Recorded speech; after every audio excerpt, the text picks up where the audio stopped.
మన జీవితంలో మనని ప్రేమించే వ్యక్తులు మన కోసం మన మంచి కోరి ఒకే మాటని రిపీటెడ్‌గా చెప్తూనే ఉంటారు.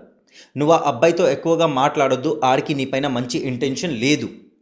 ఆ అమ్మాయితో నువ్వు ఎక్కువ మాట్లాడొద్దు. నాకు నచ్చట్లేదు." అమ్మ, నాన్న కూడా చెప్తారు అప్పుడప్పుడు. "ఆ అబ్బాయి నీకు చెడగొడుతున్నాడు. వాడితో ఎక్కువగా కలవొద్దురా" అని.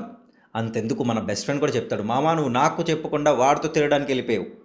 ఇది జెలసీ కాదు, కోపం కాదు, ద్వేషం కాదు, భయం కాదు, పాజిటివ్‌నెస్ కూడా కాదు. ఇదే నిజమైన ప్రేమ. ఇలాంటి ప్రేమే దేవుడికి మనపైన ఉంది." భగవద్గీత చాప్టర్ 10 శ్లోక్ నంబర్ 1 శ్రీకృష్ణుడు చెప్తున్నారు అర్జునుడికి, "ఓ పార్థ, ఓ మహాబాహు, నేను నీకు పొగడట్లేదు. నువ్వు నాకు ఎంత ప్రియుడివి అది చెప్తున్నాను. నువ్వు నాకు ప్రియుడివి కాబట్టి నీ కోసమని నీ మంచి కోరి నేను చెప్పే మాటల్ని మళ్ళీ మళ్ళీ నీకు చెప్తూనే ఉంటాను. ఎందుకంటే నువ్వు నాకు ప్రియుడివి." ఇక్కడ కృష్ణుడు అర్జునుడికి చెప్పిన వాస్తవంకి దేవుడు మనకి చెప్తున్నారు. మనం వాళ్ళకి ఎంత ఇంపార్టెంటో. చూడండి, మన జీవితంలో దేవుడు ఆజ్ఞ లేకుండా ఏది రాదు, ఏది పోదు. ఈవెన్ ప్రాబ్లమ్స్ వచ్చినా కూడా దేవుడు ఆజ్ఞతోటే వస్తాయి. ఆ ప్రాబ్లం వెనుక ఉన్న దేవుడు ఇంటెన్షన్ని మనం అర్థం చేసుకోవాలి. మనకి ఏం నేర్పించాలనుకుంటున్నారో అది చూడాలి.